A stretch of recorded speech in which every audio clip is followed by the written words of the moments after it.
Assalamualaikum warahmatullahi wabarakatuh. Segala puji hanya milik Allah, Tuhan semesta alam. Salawat teriring salam semoga selalu terlimpahkan kepada junjungan kita Muhammad SAW beserta seluruh keluarga dan sahabat juga para pendengar sekalian. Puji syukur kami haturkan ke hadirat Allah Subhanahu wa Ta'ala, karena hanya dengan rahmat, hidayah, inayah, dan taufiknya dengan channel Dadan Muhammad Ramdan, harapan kami semoga tayangan ini memberikan manfaat yang besar bagi para pendengar dalam upaya mendekatkan diri kepada Allah Subhanahu wa Ta'ala. Amin Allah ya Rabbal Alamin.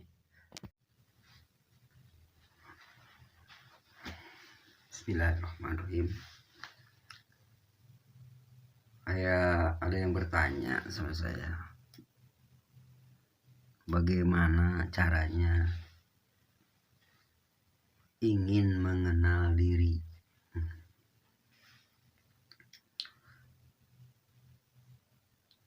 Ingin mengenal diri yang sebenar-benarnya. Jadi saya jawab begini, barang siapa yang ingin mengenal dirinya, tentu dikenal Tuhannya.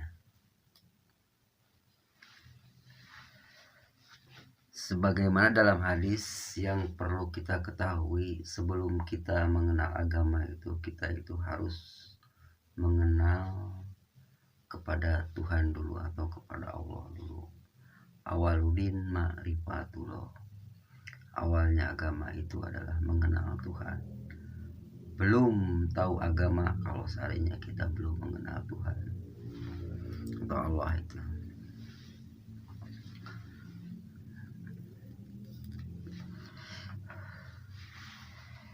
Jadi yang dikatakan diri itu mana?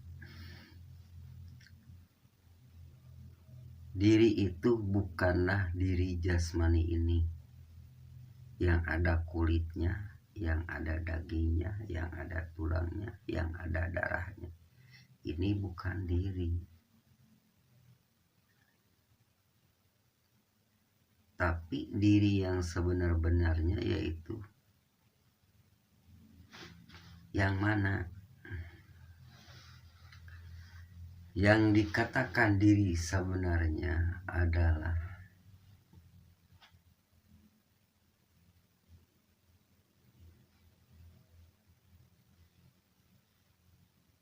isi daripada tubuh ini atau nyawa atau ruh atau nur. Jadi diurainya begini, karena yang dikatakan diri itu adalah diri rohani, bukan tubuh jasmani ini. Kalau tubuh jasmani ini hanya sebatas bungkus, sebagaimana di dalam kurung pasti ada kuring.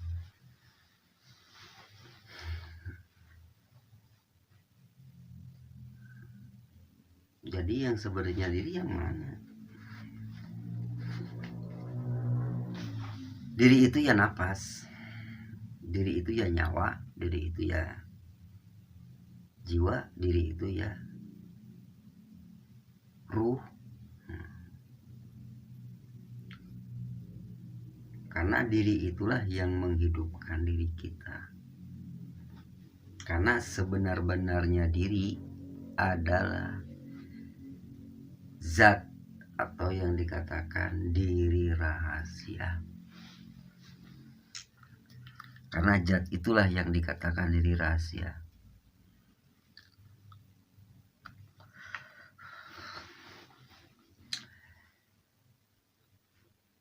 Jadi kalau manusia tidak merasa mengenal dirinya, tentu butalah mata hatinya. Karena yang akan kembali kepada Tuhan itu adalah bukan tubuh ini. Kalau tubuh ini masuk ke dalam kuburan. Tapi yang akan kembali kepada Tuhan itu adalah yang dikatakan rohani. Makanya sering atau banyak orang yang sembahyang hanya sebatas tubuhnya aja. Di saat mengucapkan takbir, apa yang dia ingat? Apakah ingat kepada Tuhannya atau ingat kepada Allah? Sedangkan kalau kita ingat kepada Allah, kita pernah bertemu dan pernah mengenal bahasanya. Man arofa nafsahu faqad arofa rabbahu. Barang siapa yang mengenal dirinya, tentu dikenal Tuhannya. Jadi di situ ada pengenalan dulu. Tidak semata-mata kita tahu kalau tidak ada pengenalan dulu. Bagaimana cara pengenalannya?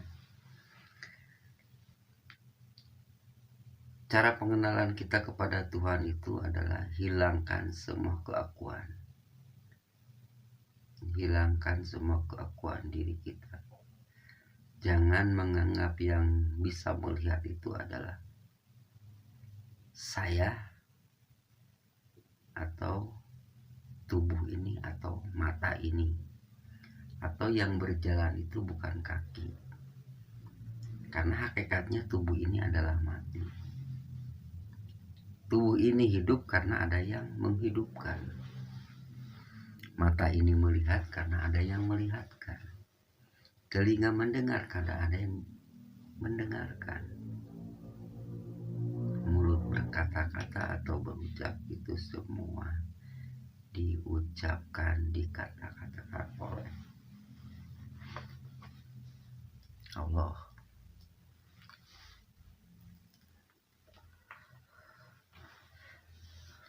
Jadi kalau ingin mengenal diri kita itu harus tahu yang namanya mutu qobla mutu.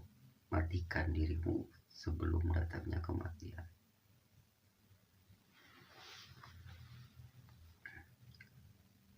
Tidaklah kita bisa mengenal Tuhan kalau kita itu masih merasa ada. Karena yang sebenar-benarnya ada itu adalah Tuhan itu sendiri. Karena manusia itu hanya sebatas perjalanan Tuhan menyatakan dirinya, atau yang dikatakan bisa disebut manusia itu adalah Allah bertajalli kepada manusia itu. Karena sesungguhnya Allah lah yang menghidupkan kita semua dan yang menjadikan alam semesta ini. Tidak ada sesuatu kejadian tanpa dijadikan oleh Allah. Tidak ada satu perbuatan tanpa dibuat oleh Allah. Karena di situ semua digerakkan, dijalankan, didengarkan, dikata-katakan atau diucapkan. Dan dimanapun kita bertemu dengan siapapun, kita itu dipertemukan. Sesuatu kejadian apapun. Karena kita itu harus menyadari, harus sadar. Mengapa manusia tidak sadar? Diberi kesusahan, diberi kesedihan, diberi penyakit, diberi kemiskinan. Manusia itu tidak mau. Padahal manusia itu harus bisa menerima apa yang telah Allah berikan. Karena apa yang kita terima itu semua dari Allah. Tidak ada sesuatu kejadian apapun. Semua itu dari Allah. Kita bisa belajar, bukan manusianya yang belajar, kita dibelajarkan. Kita bisa pintar, bukan kita yang pintar. Kita diberi kepintarannya oleh Allah. Jadi mohonlah, kalau seandainya ingin mengenal diri, maka hilangkan segala keakuan diri. Karena diri yang sebenarnya kita itu adalah yang dikatakan nafsu. Mengapa manusia takut mati? Mengapa manusia tidak mau menerima segala sesuatu perintah Allah? Karena itu nafsu. Karena manusia itu hanya senang-senang. Padahal diri kita itu adalah sudah membawa cerita masing-masing, sudah membawa jalan masing-masing. Ada yang miskin, ada yang kaya, ada yang pintar, ada yang bodoh. Semua itu sudah disamakan atau sudah dijodoh-jodohkan. Ada si kaya, ada si miskin, ada suka, ada duka, ada sakit, ada sehat, ada siang, ada malam.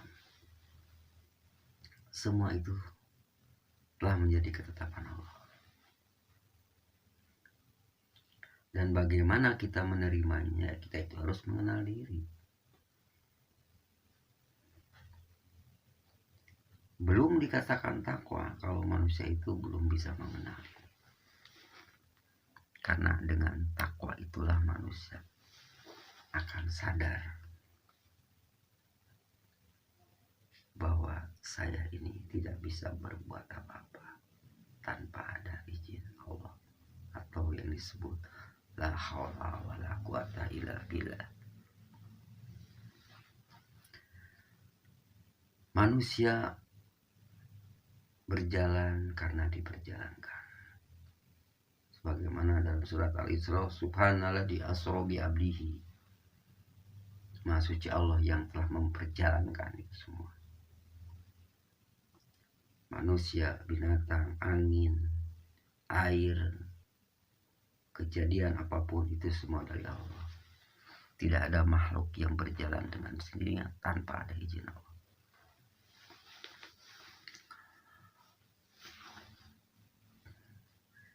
Tapi kenapa manusia takut?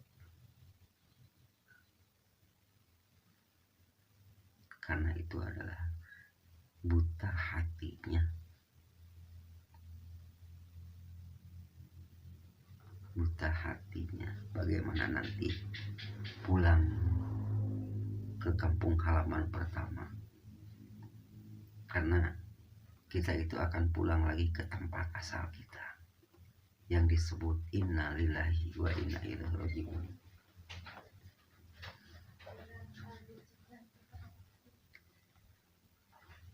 Mana yang pulang kepada Allah itu, yaitu ruh. Tubuh ini hanya masuk ke dalam sebuah lubang kubur, masuk ke lubang kubur. Jadi seandainya ruh kita tidak bisa pulang kepada Tuhan, maka tersesatlah. Karena yang bikin tersesat itu bukan di ruhnya, tapi di jiwanya. Karena ruh itu suci. Ruh itu masuk ke dalam tujuh, maka dinamakan jiwa. Ruh itu suci. Yang dikatakan subhanallah, subhanallah itu adalah ruh. Sesudah masuk ke dalam tubuh, ruh itu bernama jiwa. Ruh dengan tubuh bersatu, maka namanya jiwa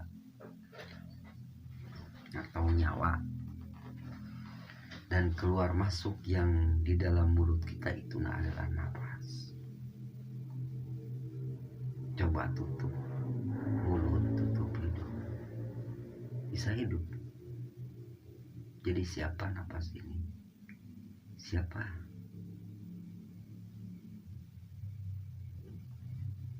Sadarlah